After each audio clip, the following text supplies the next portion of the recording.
Tu nghe kan ni nghe ka ti em amoy na du om na ka phu em ni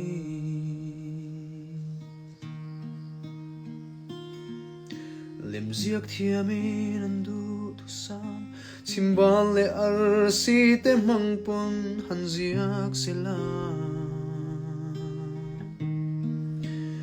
an puang chuak zo chuang long e imoy na zong te rang ka chak le lung lu pun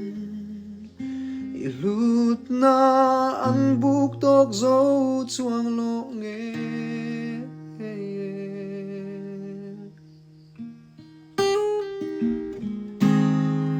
hun hiliam lo se mangai na kiam lo se ton mang rama Chhingmit ching lovin kan le ithuruk thim ber pon min nar thei chuang long e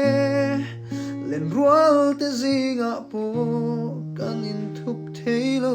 trong hriat lovin Chhingmit tin bia thu kan la Biat ni khan ang elvarten ni Chhingmit mu amoy berturan duang imni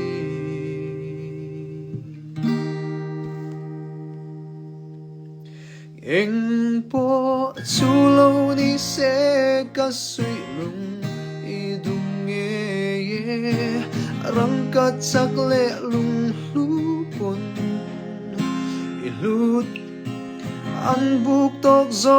chuang long nghe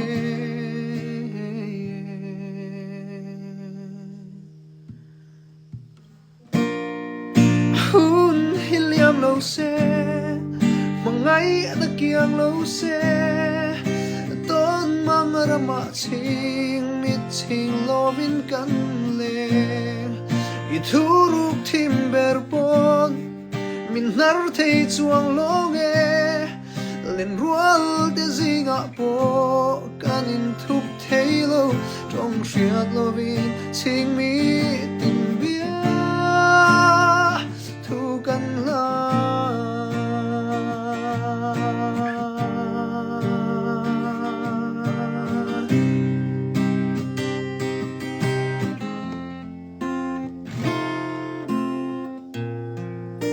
hun hiliam lo se ngay na kiang lo se